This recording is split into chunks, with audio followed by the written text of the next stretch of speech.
Hello नमस्कार everyone. आज की जो वीडियो है इसमें शानदार टॉपिक बताने वाला हूं जिसका नाम है गेस ऑफ 2025। ये इंटर के छात्र के लिए काफी शानदार, जबरदस्त और जिंदाबाद होने वाला है। चलिए हम मिलते हैं इस वीडियो में। इस क्वेश्चंस को अगर आप कर लेते हैं तो आपका 90 पार होना तय है। चलिए मिलते हैं इस गेस क्वेश्चन की। आज की क्लास हम शुरू कर रहे हैं। इसका टॉपिक ही है guess of 2025 English. BSEB class 12th में प्रश्न जो पूछे जाएंगे आप लोगों को 110% इसी में से आएगा। अगर आप इतना कर लेते हैं तो इनसे बाहर कुछ नहीं पूछेगा। एग्जाम देगा आइएगा, जरूर बताइएगा कि सर इसी में से आया है। चलिए अब हम अपनी क्लास की शुरुआत करते हैं।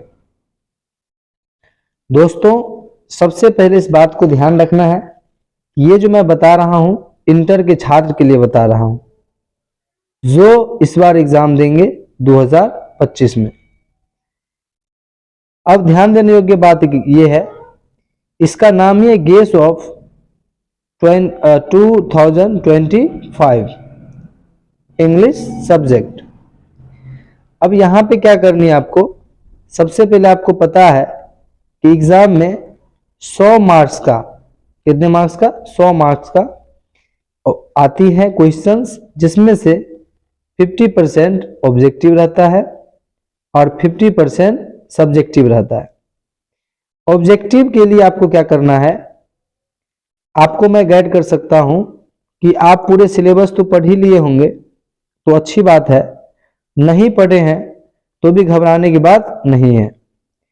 आपके जो पोएट्री सेक्शन है उसमें 10 चैप्टर है और आपके जो प्रोज सेक्शन है उसमें 11 चैप्टर है। और ग्रामर जो है वो तो भाई आप सबको पता है कि time and tense, voice, narration, question tag और कुछ कुछ जो इम्पोर्टेंट होते हैं उनको आपको पढ़ लेनी है। इनके अलावे कुछ वर्ड पे भी ध्यान दे देना है, जैसे स्पेलिंग मिस्टेक हो गया और वन वर्ड सब्स्टिट्यूशन हो गया, अनेक शब्दों का एक शब्द, और एंटोनिम हो गया, विपरीतार्थक शब्द, सिनोनिम हो गया, पर्यायवाची शब्द। इतना बात अगर आप जान लेते हैं तो आपको ऑब्जेक्टिव बिल्कुल नहीं छूटेगा। एक बच्ची स्टोरी ऑफ इंग्लिश, उसको भी थोड़ा पढ़ सकते हैं और उनसे आपको बन जाएगा क्वेश्चंस। देखिए ऑब्जेक्टिव के लिए आप कहिएगा गेस, इसका कोई गेस नहीं है, क्योंकि मैं बच्चे को कभी भी दुविधा में नहीं डालना चाहता हूं। वो इसलिए कि मान लीजिए आपको मैं दुविधा में डाल दिया, बाद में नहीं मिलेगा तो आप है जो हम ही को बुरा भला कहेंगे। इसलिए मैं चाहता हूं कि आप सही मटेरियल के साथ जाए। तो मैं ये बताना चाह रहा हूं कि 50 मार्क ऑब्जेक्टिव आपको जितना मैंने बताया उतना से क्लियर आपको कर लेनी है, ठीक है। चलिए अब आगे बढ़ते हैं, क्योंकि ऑब्जेक्टिव का कोई गेस नहीं, पूरे सिलेबस आपको पढ़ना ही पड़ेगा। अब आते हैं हम लोग सब्जेक्टिव की ओर। सब्जेक्टिव में ये ध्यान रखना है कि आपको पहले तो ग्रामर पढ़ना है और रेनबो पार्ट 2 तो आपको पते हैं, और उसके बाद स्टोरी ऑफ इंग्लिश पढ़नी है, जो कि आपको 50 मार्क के एग्जाम में पूछता है। इस बात को ध्यान रखना है, ठीक है। अब आगे की ओर हम लोग चलते हैं। नेक्स्ट है आपके पास सेक्शन बी। सेक्शन बी की अगर हम बात करें तो वही है सब्जेक्टिव जिसे कहते हैं। सबसे पहला जो क्वेश्चंस आपके एग्जाम आएंगे, मैं पैटर्न भी उसी तरह से लिखा हूं जिस तरह से एग्जाम में पूछता है। एसे लिखने को आपको बोलेगा और लगभग 150 से 200 शब्द में कहेगा आपको लिखने के लिए। ये 8 मार्क्स का क्वेश्चन होता है, जिसमें ए, बी, सी, डी और ई यानी कि 5 ऑप्शंस रहेंगे। कोई एक को आपको बनानी है, ठीक है। अब यहां पे बच्चा कंफ्यूज नहीं होंगे, कोई एक एस्से। अब एस्से क्या लिखनी है आपको मैं बता देता हूं। 5 टॉपिक में देखिएगा, जो आपको, जिसके बारे में आपको थोड़ा भी मालूम है वही एस्से आप पकड़िएगा। ऐसा एस्से नहीं पकड़िएगा जिनके बारे में बिल्कुल भी ना पता हो। नहीं तो दिक्कत हो सकता है, इसलिए आप लोग इस बात को ध्यान रखेंगे। चलिए अब आगे बढ़ते हैं थोड़ा। तो ये 8 मार्क का क्वेश्चन आता है, ऐसे मैं गेस जो किया हूं उसकी ओर हम लोग चलते हैं। आप लोग कम से कम इतना ऐसे करके चले जाएंगे, ठीक है। चलिए तो हम लोग बढ़ते हैं ऐसे की ओर। सबसे पहला जो टॉपिक है आपके पास ऐसे का, वो है आपके पास अनएम्प्लॉयमेंट। देखिए मैं अभी ही कह देता हूं कि मैं कोई भगवान नहीं और ना ही मुझे कोई मटेरियल मिला है, मैं अपने अनुभव के अनुसार आपको सजेस्ट कर रहा हूं, इसलिए इनको देख करके बुरा भला नहीं सोचेंगे। आप लोग इस पे विश्वास करके मेहनत करिए, जरूर आपको रिजल्ट अच्छा होगा। क्योंकि इनसे पिछले बार भी मैंने पढ़ाया, 91 एक बच्चा का मार्क है और विभू कुमारी ने लाई थी, जिसका टोटल मार्क जो था 444 था और इंग्लिश में 90 था। एक काजल कुमारी थी जिनको 389 टोटल था, जिसमें 91 जो है उनको आया था इंग्लिश में। इसलिए दोस्तों घबराना नहीं है, और भी कई सारे बच्चे हैं जिसमें 85 है रेशु कुमारी का, और कई सारे बच्चे हैं जिसमें बहुत सारे मार्क्स लाए हैं। आपको ध्यान रखना है कि आपको किस तरह से पढ़ना है एग्जाम के टाइम, ज्यादा दिमाग खराब नहीं करना अपने आप को। अनएम्प्लॉयमेंट पे आपको ध्यान दे देना है। अब ये मिलेगा कहाँ, क्वेश्चन बैंक में चले जाइएगा, 2023 में पूछा गया प्रश्न। क्लाइमेट चेंज के बारे में कर लीजिएगा, अगर पूरा नहीं याद हो तो कम से कम एक पैराग्राफ आपको याद करके जाना चाहिए, जितना टॉपिक मैं अभी बता रहा हूं। अगर आप याद नहीं करेंगे तो इसमें मैं क्या कर सकता, कम से कम जो है 1 पैराग्राफ आपको याद कर लेनी चाहिए। डिसिप्लिन इस पे कर लेना है। ए स्टीच इन टाइम सेव्स 9, ये एक प्रकार के मुहावरा टाइप का है वाक्य, और ये भी एक प्रकार के एस्से है। आपको 2023 में जरूर मिल जाएगा। किसी भी प्रकाशन का अगर क्वेश्चन बैंक आप लिए हैं तो घबराए नहीं, उनसे आप सहायता ले सकते हैं। इंडिया ऑफ माई ड्रीम्स, इस बातों को ध्यान रखना है, ये भी इंपोर्टेंट एस्से है। इसमें से अगर हम सबसे इंपोर्टेंट की बात करें तो आप चले जाओ अनएम्प्लॉयमेंट के साथ, डिसिप्लिन के साथ, ये आपको होनी चाहिए। बाद बाकी जो भी मैं आज बता रहा हूं सब इंपोर्टेंट है, इसमें से ही पूछेंगे। अगर इसमें से नहीं पूछे तो इतना प्रैक्टिस करने के बाद कोशिश रखनी चाहिए आपको कि जो कुछ भी पूछे कॉन्फिडेंस के साथ उनका जवाब दे देनी है, ठीक है। थोड़ा सा प्रिपेयर करके जाएंगे जरूर जवाब दीजिएगा, नहीं प्रिपेयर करके जाइएगा तो कुछ नहीं हो सकता है, ठीक है। प्रिपेयर तो करना पड़ेगा। अब आपको मैं दूसरा सलाह देना चाहूंगा ऐसे में कि आप 2021 में चले जाइएगा, और सबसे पहले योर हॉबी बहुत बार पूछा गया। देखो योर हॉबी में और भी कई सारे ऐसे आते हैं, जैसे कि आपको कहेगा कि योर फेवरेट बुक, ये सब भी आप दे सकते हो, कोई दिक्कत नहीं, उसमें भी आप अपने हॉबी के अनुसार चल सकते हो। अब महात्मा गांधी के बारे में कौन नहीं जानता भाई, सब। इविल्स कास्ट सिस्टम, मतलब जाति प्रथा के जो बीमारी है, जाति प्रथा से जो हम लोग परेशान हैं, उनके बारे में लिखने के लिए कह रहा। इंग्लिश में इसीलिए आपको कठिन लग रहा होगा। आप क्या करेंगे, क्वेश्चन बैंक में जाएंगे, ये 2021 में पूछा गया प्रश्न है, आपको सब मिल जाएगा। सॉरी तब 24 बोल दिए होंगे, 21 का है। 21 में आप जाएंगे, योर हॉबी, उसके बाद है Mahatma Gandhi, evils caste of system, all that glitters is not gold, हर चमकती हुई सोना नहीं होता, कोविड-19, ये नहीं भी याद करेंगे चलेगा, कोई दिक्कत नहीं है, क्योंकि इस बार पूछे बना रहे हैं। अगर पूछ दिया तो आप थोड़ा करके जाए, रिस्क ना ले, क्योंकि इंपोर्टेंट में हम ये भी रख चुके हैं, ठीक है। लेकिन कोविड-19 नहीं पूछेगा, इनसे अच्छा इलेक्शन सब आप याद कर सकते हैं, ठीक है। नेक्स्ट की अगर हम बात करें तो वो 2019 के एस्से में चलाइएगा आप, सबका आंसर आपको क्वेश्चन बैंक में मिल जाएंगे, इसलिए घबराना नहीं है कि सर एस्से कहां से करेंगे। मैं मटेरियल आपके पास है उसी से गेस किया हूं। प्रॉब्लम ऑफ अनएम्प्लॉयमेंट, इनसे पहले जो हमने चर्चा की अनएम्प्लॉयमेंट के बारे में, वो सेम है, ये भी सेम है। देखिए मिला कि नहीं मिला, मतलब ये इनका अपना स्ट्रेटेजी है क्वेश्चन गेस करने का। इसलिए प्रॉब्लम ऑफ अनएम्प्लॉयमेंट कर लीजिए या अनएम्प्लॉयमेंट पर कर लीजिए, दोनों में से कोई एक कर लीजिए, आपको दोनों का आंसर हो गया। ऐसा नहीं कि इसका अलग है इसका अलग है, नहीं। Students of politics and politics होना चाहिए, या स्टूडेंट्स ऑफ पॉलिटिक्स भी है तो कोई दिक्कत नहीं है। यहां पर आपको एक चीज ध्यान रखना चाहिए कि किस तरह से आपको इसको प्रिपेयर करना है। तो 1 paragraph, if I were the PM, अब यहां से एक चीज निकल के सामने आता है, कहता है काश मैं पीएम होता, अब देखिए इस टाइप के जो ऐसे हैं आपको कैसे लिखनी चाहिए। अब जैसे मान लीजिए योर फेवरेट लीडर पूछे तो भी यही दे देना, कोई दिक्कत नहीं है।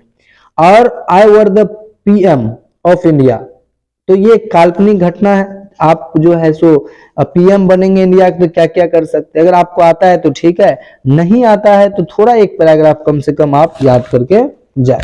ठीक है, आई वर ए प्राइम मिनिस्टर, अगर कह देगा कि आई वर होम मिनिस्टर, इस तरह से कई सारे क्वेश्चंस आपके पास आ सकते हैं। तो बस एक ऐसे याद करेंगे, उनसे अनेक ऐसे आपको याद हो जाएगा। उनके बाद की अगर हम बात करें वो है द वैल्यू ऑफ फ्रेंडशिप। देखिए एग्जाम में आपको या तो फ्रेंडशिप पूछे या आपको वैल्यू ऑफ फ्रेंडशिप पूछे, दोनों प्रश्न एक ही है, घबराना नहीं है, आपको जवाब देके आना है। उसके बाद है जॉय एंड सोरो गो हैंड इन हैंड। ध्यान रखना है जॉय एंड सोरो की अगर हम बात करें, ये जॉय है, और जॉय एंड सोरो की अगर हम बात करें तो हैंड इन हैंड, दुख और सुख जो है सबके साथ में होता है, इसीलिए आपको इन पे भी ध्यान देके आ जानी है। ठीक है, ये प्रिपेयर कर लीजिएगा। ये ऐसे मैंने कह दी अपना गेस के रूप में। नेक्स्ट की ओर हम बढ़ रहे हैं।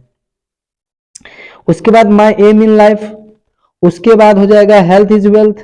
ठीक है, उसके बाद हो जाएगा time is money, pollution, election, plastic be banned, plastic should be banned. ये सब काफी हॉट क्वेश्चंस है।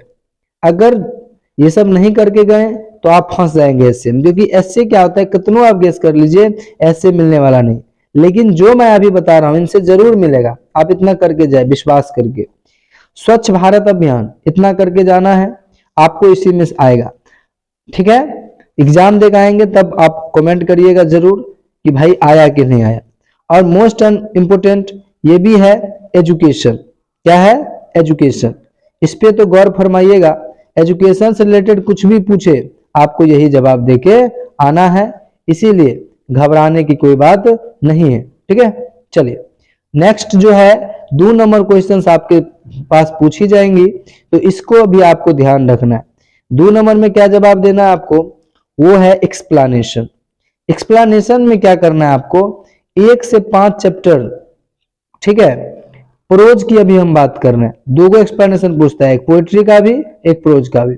तो आप क्या करेंगे, या तो 1 से 5 या नहीं तो 6 से 11 कंटिन्यू लाइन बाय लाइन पढ़ लेंगे और उसका जवाब दे देंगे। आपको बस इस एक्सप्लेनेशन में कुछ भी नहीं करना है, आपको 2-4 लाइन ऊपर से याद कर लेना है और एक्सप्लेनेशन को क्या करना है, बढ़िया अर्थ समझ करके और उसको एक्सप्लेन अपने शब्द में करने का प्रयास करिएगा। एक्सप्लेनेशन बन जाएगा, बहुत इंपॉर्टेंट है, 4 मार्क में पूछता है, इस बात को ध्यान रखेंगे। ठीक है, प्रोज की बात कर रहा हूं, आपको ज्यादा नहीं करना, या तो 1 to 5 चैप्टर या 6 to 10 या 11 चैप्टर, दोनों में से एक ही करना है, या तो 6 to 11 कर लीजिए या 1 to 5। या इनका सबसे बेहतर तरीका मैं बता देता हूं आपको कि जब आप कहानी सुने होंगे, समरी सुने होंगे, या आपके टीचर या हम पढ़ाए होंगे आपको, तो उस समय आप जो सुने थे, आप जो सेंटेंस पढ़ेंगे ना, तो सेंटेंस से एक अंदाजी लगाइएगा, मतलब अंदाजा लगाइएगा कि भाई ये किसका हो सकता है, तब आप अपना लिखना शुरू कर सकते हैं। जैसे आप ये ऐसे शुरुआत कर सकते हैं अपने एक्सप्लेनेशन का कि these lines have been taken from the poem, मान लीजिए सुरेश बाई नोटगो का है तो उसको कह दीजिए सुरेश बाई नोटगो, which has been composed by a great metaphysical poet Zonder। ठीक है, अब उसके बाद उस लाइन का अर्थ जो भी होता है उसके हिसाब से आप उनको बना दीजिएगा, कोई दिक्कत वाली बात नहीं होगी आपके साथ। ठीक है, इस बातों को क्या रखना है, ध्यान। अब नेक्स्ट बढ़ते हैं, वीडियो लंबा हो जाएगा इसलिए आप लोगों को थोड़ा मतलब फास्ट में हम लोग चल रहे हैं, तो आप लोगों को दिक्कत नहीं लेनी है, आपको सारे इसी से कर लेनी है, इतना करके जाइए, इनसे बाहर कुछ नहीं पूछेगा। एक्सप्लेनेशन की अगर हम बात करते हैं तो पोएम की बात करते हैं तो 1 से 5 चैप्टर आप बढ़िया लाइन बाय लाइन पढ़ के चले जाइए, उसी में एक्सप्लेनेशन आएगा। इसमें भी वही करना अनुभव कि भाई 2 लाइन पढ़नी है, 3 लाइन, जो भी लाइन दिया रहेगा एग्जाम में, देखनी है कि भाई ये किसका हो सकता है, तब जाकर के आप उनको आगे जैसे मैंने कहा उस तरह से आप बनाइएगा। ठीक है, ऐसे प्रोज में पोएट्री में दोनों 4-4 मार्क का होता है। और ध्यान रहे कि बच्चा यहाँ पर कंफ्यूज भी बहुत होता है। जैसे देखो एक्सप्लेनेशन में जो दिया गया आपको 3 नंबर जो क्वेश्चन है, इसमें अगर 4 एक्सप्लेनेशन दिया हुआ है ए बी सी और डी, तो सब में से कोई एक ही बनाना है आपको। तो इसमें से हो सकता है ए नंबर आपको पता चल जाए, ओ लग रहा है कि फलनमा पोएम से, लग रहा है ये चिलनमा पोएम से। इस तरह से कोई भी पोएम से लगेगा कि आप आराम से अनुभव करके बना करके उस तरह से उत्तर दे करके आ जाएंगे, आपको मार्क मिलेगा। ठीक है, कोशिश रखनी चाहिए एक पेज में एक एक्सप्लेनेशन हो, बीच बीच में थोड़ा सा लाइन का गैप कर दीजिएगा, एक पैराग्राफ होगा फिर एक लाइन छोड़ दीजिएगा, फिर उसका एक्सप्लेनेशन हो जाएगा, फिर उसका कमेंट हो जाएगा। 3 पार्ट मैंने सिखाया था। सबसे पहले होता है कौन चीज, कंटेंट, फिर सब्जेक्ट, फिर कमेंट। इस तरह से यानी परिचय, फिर सब्जेक्ट होता है, फिर कमेंट कर देना है। इस तरह से आप उनका एक्सप्लेनेशन देके चले आएंगे। ठीक है, अब अगला पॉइंट की अगर हम बात करें तो वो आता है लेटर। ठीक है, तो लेटर किसका पार्ट है भाई, तो कंपोजिशन का पार्ट है। अब यहां पर मैं आपको बताना चाहूंगा कि लेटर जो है 2 तरह का आपके एग्जाम में पूछे, इनसे बाहर कुछ नहीं पूछेगा। एक रिलेशनल लेटर होता है जिसको आप डियर से शुरू करते हो, ये रिलेशनल लेटर क्या होता है, एप्लीकेशन लेटर क्या होता है। इसकी बात अगर हम करें तो एप्लीकेशन लेटर को हम प्रोफेशनल लेटर भी कहते हैं। ठीक है, जो कि 2018 से लेकर के 2024 तक अगर आप कर लेते हैं कंटिन्यू, 5 आपको शायद कितना मिल सकता है, 18, 19, 20, 21, 22, 23, 24 और 24 हो गया, यानी कि 7 एप्लीकेशन आपको करने। इतना आप करके चले जाओ, इसी में से वो रिपीट कर देगा, तब बल्ले बल्ले। क्योंकि ये लेटर लिखना आसान है, क्योंकि इसमें कंटेंट आप घर से याद करके जा सकते हो। जैसे कहता है टू द हेडमास्टर +2 फलना स्कूल चला, जो भी है ये स्ट्रक्चर आपको ध्यान रखना है और अंत में जो है लिख करके ये लेटर चले आना है। आपको कोई दिक्कत नहीं होगी, बस प्रैक्टिस कर लीजिए। 5 से 6 जो मैंने एप्लीकेशन कहा उसको आप कर लीजिए। रिलेशन लेटर मैं इसलिए बच्चे को सलाह नहीं देता हूं लिखने की, वैसे तो दोनों में से कोई एक लिख सकते हो आप, या तो ये या तो ये, दोनों मत लिखिएगा। 4 में 2 ऑप्शन देंगे जिसमें से एक बनानी है आपको। ठीक है, या तो और वाला होगा या फिर आपका रिलेशन वाला होगा। रिलेशन वाला जो होगा ना वो कैसे पहचानिएगा, तो उसमें कहेगा कि अपने फादर को लिखो, मदर को लिखो, फ्रेंड को लिखो।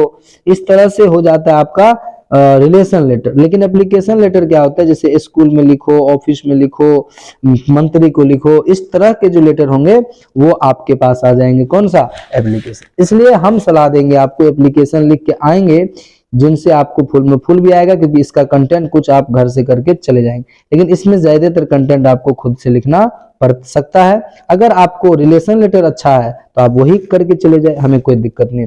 आपको ये प्रश्न पूछेंगे 5 मार्क में। ठीक है, अब नेक्स्ट की ओर हम लोग बढ़ रहे। देखो भाई, क्वेश्चन आंसर की अगर हम बात करें तो इसमें भी आपको पूरे सिलेबस नहीं पढ़नी है। क्वेश्चन और आंसर जो हम लोग करेंगे तो 10 चैप्टर आप पोएट्री सेक्शन का कंप्लीट कर लीजिए। क्यों, क्योंकि हम अपने नोट की बात करें तो उसमें शॉर्टकट में मैंने आंसर किया है और आपको फुल मार्क देगा। या कोई भी बुक आप ले लीजिएगा, चाहे आप डीएस पेपर ले लीजिए, टारगेट का अभी प्रचलन है मार्केट में तो आप ले सकते हो, कोई दिक्कत नहीं है। मैं इसका प्रचारक नहीं हूं, बस मैं अपने एक्सपीरियंस के हिसाब से बता रहा हूँ। टारगेट हमने देखा है कि ठीक है। ठीक है, अब आप क्या कर सकते हो कि 10 चैप्टर पोएम का, स्टोरी ऑफ इंग्लिश में जो है 2019 का क्वेश्चन बैंक, 20, 21 का और 23 का, 19, 21 और 23, ये ओड नंबर का अगर आप करके चले आते हो तो आपको कोई तकलीफ नहीं होगी। देखिएगा स्टोरी ऑफ इंग्लिश से इसी क्वेश्चन आ जाएगा, इनसे बाहर कुछ नहीं आएगा। अब क्या करनी है, इसमें 10 ठो क्वेश्चन पूछेगा जिसमें से आपको मात्र 5 ठो जवाब देना है। ठीक है, यानी कि हम कह सकते हो कि 10 में आपको 5 जवाब दे देनी है और चले आनी है। 10 का 10 जवाब नहीं दीजिएगा। अब मैं बता रहा हूं कैसे। अगर पोएम से याद करते हैं तो इसमें से मिनिमम क्वेश्चन 3 पूछेगा। अगर आप स्टोरी ऑफ इंग्लिश कर लेते हो तो इसमें भी 3 पूछ देता है, लेकिन आपको 3 6 नहीं जवाब देना है, आपको जवाब देना है मात्र 5। ठीक है, इसलिए आपको इस बातों को ध्यान रखना चाहिए। सब्जेक्टिव को समझना थोड़ा मतलब आसान है, आप समझ सकते हैं और आंसर दे सकते हैं। अगर नहीं अभी समझे आप कंफ्यूज हो जाएंगे और एग्जाम में गलत करके आ जाएंगे, असलों को मार्क आना आपका दुश्वार हो जाएगा। इसलिए 10 मार्क के पूछता है, एक क्वेश्चन 2 मार्क का होता है, 5 क्वेश्चन का जवाब देना है, 10 क्वेश्चन पूछेगा। क्या पढ़नी है वो मैं बता दिया, पोएम सेक्शन और story of English section. Pros section का जो क्वेश्चन आंसर होता है वो बच्चे को थोड़ा सा बड़ा लगता है, जिनसे वो डर जाते, याद नहीं कर पाते। आप टेंशन ना ले, आप पोएट्री सेक्शन के करके चले जाएं और 19, 21 और 23 का क्वेश्चन बैंक करके चले जाओ, आपको इनसे बाहर नहीं आएगा। अगर आ जाती है तो इतना नॉलेज जरूर होगा कि आप खुद से आंसर दे सकते हो, ठीक है, इतना जानने के बाद। अब आ जाते हैं हम लोग क्वेश्चन नंबर 6 की ओर। जब आप 6 का कुछ जवाब दीजिएगा एग्जाम में तो वो कैसे दीजिएगा, देखिए 6 में को समझना भी अपने आप में एक चैलेंजिंग है। कुल मिलाकर के इसमें मतलब A B C D E F यानी 1 2 3 4 5 6 में आपको मात्र 3 जवाब देनी होती है, और बच्चा यहाँ पर समझता नहीं और मिस्टेक करके चलाता है। तो गौर से सुनेंगे समझ में आएगा। पहला जो आपके पास आएगा वो पोएम का समरी आएगा, जिसमें ऑप्शन देगा, इसमें तो ए भी दिया है, ए का देगा 1 2 और 3। तो आपको इस तीनों में से कोई एक देना है, वो भी समरी लिखनी है, समझे, तीनों को मत लिख दीजिएगा। तो हम अपने बच्चे को सलाह देते हैं, क्योंकि हम शुरू में क्या स्टार्ट करते हैं, पोएम, इसलिए पोएम बच्चों को अच्छा से याद रहता है। इसीलिए आप बच्चों क्या करेंगे, पोएट्री सेक्शन का पहला क्वेश्चन जो बनाइएगा, चाहे 1 बनाए या 2 या 3, तो तीनों में से कोई एक दे देंगे। और पोएट्री का समरी कितना करना है, मात्र 1 से लेकर के 5 चैप्टर तक आप लगातार याद कर लीजिए समरी, इसमें से एक जरूर आएगा, कोई दिक्कत वाली बात नहीं। आप साइंस के हो, कॉमर्स के हो, आर्ट के हो, सबके लिए ये गेस परफेक्ट है। आप अपना इतना प्रिपेयर करके चले जाओ, पूरा सिलेबस पढ़ने की कोई जरूरत नहीं। अब आ जाओ प्रोज की ओर। अगर हम प्रोज की बात करें तो इसमें भी समरी पूछेगा, लेकिन हम बच्चे कहे हैं कि इसका जवाब नहीं देना है। क्यों नहीं देना है भाई, क्योंकि हमें 6 में 3 को जवाब देना है। अगर आपको पोएट्री अच्छा नहीं है, आप प्रोज का देना चाहते हैं, तो पोएट्री को हटा दीजिए, प्रोज का दे दीजिए, ठीक है। तो बस वही अपनाना है, 1 से लेकर के 6 तक प्रोज करिएगा, तो 1 से लेकर के 6 तक आपको कर लेना चाहिए, ठीक है। क्योंकि इसमें 11 चैप्टर है, तो उसमें से पता नहीं किधर से लेगा, लेकिन पोएट्री करेंगे तो 5 करना है, ठीक है। उसके बाद स्टोरी ऑफ इंग्लिश की ओर। स्टोरी ऑफ इंग्लिश में भी जितना नोट्स मैंने बताया है उतना आप पढ़ के चले जाएंगे, कोई दिक्कत नहीं, लेकिन इसको भी आपको इसमें नहीं बनाना, क्योंकि 5 नंबर का क्वेश्चन है। अब मैं आपको बता रहा हूँ क्या बनाना है, एक बनाना है मैच, दूसरा बनाना है मैच। ये पोएट्री का मैच देगा, समझिए ये फ्री में 5 मार्क दे रहा है, ठीक है। इसीलिए मैच में क्या करेगा, कहेगा स्वीटेस्ट लव आई नोट को किसने लिखा, यहाँ देंगे जॉन डन। इस तरह से आपको बनानी है एग्जाम में, कचरा नहीं करनी है, और आप आराम से जवाब दे सकते हैं, कोई दिक्कत वाली बात है नहीं। अब आप क्या करेंगे कि मैच एक बना लेंगे, और दूसरी मैच जो है आप ट्रांसलेशन नहीं बनाइएगा, क्योंकि मैं सलाह इसलिए नहीं देता हूं क्योंकि इसमें अगर थोड़ा फुल स्टॉप भी छूट गया तो मार्क आपका काट लेगा, कैपिटल आपने नहीं दी तो मार्क काट लेगा, ठीक है। इस बात को आपको ध्यान रखना चाहिए, ठीक है। अब अगर हम बात करें मैच की, प्रोज का, तो भाई एक मैच तो ये हो गया, तो आप ये दे दीजिए, ये दे दीजिए, और पोएट्री का दे दीजिए, 3 हो ही गया। तो भाई कितना पूछा ही है, एक क्वेश्चन 5 मार्क, 3 क्वेश्चन 15 मार्क हो तो गया। अब ज्यादा जवाब देख क्या करिएगा, इसलिए इस बातों को ध्यान रखना है, ठीक है। अगर किसी बच्चे को लगता है कुछ नहीं पढ़ के गया, ना ही पोएम पढ़ के गया है, ना ही वो प्रोज पढ़ के गया है, ठीक है, तो इस केस में आपको क्या करना है, मतलब आप क्या करेंगे, ट्रांसलेशन ही बना लीजिए, क्योंकि इसमें 10 देगा, 5 रुकेगा बनाने के लिए, 5 मार्क का पूछता है, तो आप ट्रांसलेशन बना लीजिए, जो बचपन से प्रैक्टिस किए, कम समय में बन जाएगा। लेकिन रिस्क है, 5 में 5 तो नहीं आएगा, 3 जरूर आ जाएगा। और मैच बना लीजिए, तो कोई 3 ही बनाना है आपको, सबका सब नहीं बनाना है, ठीक है। तो चलिए हम अपने बच्चे को सलाह देते हैं, मैं आपको दे रहा हूँ, बता रहा हूँ। एक पोएम का कर लेना, एक मैच आपका पोएम कर लेना, एक मैच प्रोज कर लेना, और इस 6 नंबर को समझो तुम्हारा कंप्लीट हो गया, ठीक है। टेंशन में नहीं आना, आराम से देना। अगर किसी बच्चे की समरी भी नहीं याद होता तो स्टोरी ऑफ इंग्लिश करके चले जाओ, जितना मैंने कहा क्वेश्चन बैंक का 19, 21 और 23, आपको उसी क्वेश्चन बैंक से क्वेश्चन आ जाएंगे, आप विश्वास के साथ करके जाओ, ठीक है। अब आ जाते हैं पैसेज की ओर। तो पैसेज में बच्चा क्या करता है, सबसे पहले बहुत बच्चा से पैसेज नहीं बनता है, लेकिन 12वीं में पैसेज जो पूछता है बड़ा आसान पूछता है, डरना नहीं। अब क्या करेंगे, पहले क्वेश्चन आप नॉर्मल तरीका से पढ़ लें, क्वेश्चन नॉर्मल तरीका से पढ़ने के बाद आप क्या करेंगे, उस पैसेज को बढ़िया से पढ़ेंगे, ठीक है। पैसेज को पढ़ने के बाद आप क्या करेंगे, क्वेश्चन के आंसर ढूंढने का प्रयास करेंगे, तो जो आंसर होगा उस हिसाब से आप खोज के देंगे। लगभग अगर उसमें मान लीजिए 4 क्वेश्चन है, तो 2 क्वेश्चन ऐसे होंगे जो आपको सेम टू सेम मिल जाएंगे पैसेज में, लेकिन 2 क्वेश्चन ऐसे होंगे जिसमें आपको दिमाग लगानी पड़ेगी। तो दिमाग जब आप लगाइएगा तो उस समय में क्या करेगा, मेक ए सेंटेंस, सेंटेंस बनाओ, तो अपना मन से बना देना सेंटेंस उस वर्ड को लेकर के, ठीक है। तो आपको 4 मार्क इसमें मिल जाएगा। अब अगर हम जोड़ते हैं जितना मैंने कहा, तो ये कितना मार्क का था भाई, ये लगभग 4 मार्क का होता है पैसेज, ये कितना 15 मार्क का होता है, ठीक है। और उसके बाद की अगर हम बात करें तो ये कितना का होता है, ये होता है क्वेश्चन आपको 10 मार्क का, ठीक है। उसके बाद जो है कैसे कैसे क्या करना है वो तो मैं बता ही दिया। तो इस तरह से देखो ज्यादा लंबा वीडियो हो जाएगा, इसलिए मैं यहीं पर क्लास को विराम कर देता हूं। और आप क्या करके करेंगे, ये पूरी चीज का ध्यान रख करके आप जो है पढ़ना शुरू कर दीजिए। अभी भी आपके पास समय 1 महीना कम समय नहीं हुई, आप आराम से जो है इसको जितना मैंने कंटेंट बोला है उतना आप करके चले जाइए। विश्वास रखिए माता रानी का आशीर्वाद से आपको जो है मतलब 80 के आसपास आ सकता है, अगर इतना आप करके चलेंगे। और नहीं, अगर आप तेज तरह का स्टूडेंट है तो उस केस में आपको 91 भी जा सकता है, 91 पार कर सकते हैं। लेकिन एक अंतिम ख्वाहिश ये कहेंगे, अगर 90 पार हो जाए, इसमें से थोड़ा भी सहायता मिले तो आप जरूर हमको कमेंट करें और शेयर करें, सर आपका गेस टकराया है, ठीक है। तो बस इतना करके चले जाइए। मैं कोई क्वेश्चन गेस नहीं किया, आलतू फालतू तरह गेस नहीं करता, मैं इसका गेस करता हूं कि जो आएगा एग्जाम में, ठीक है। चलिए बहुत बहुत धन्यवाद वीडियो को देखने के लिए, फिर मिलते हैं नेक्स्ट वीडियो में। इतना तक के लिए bye bye, tata, see you, good day.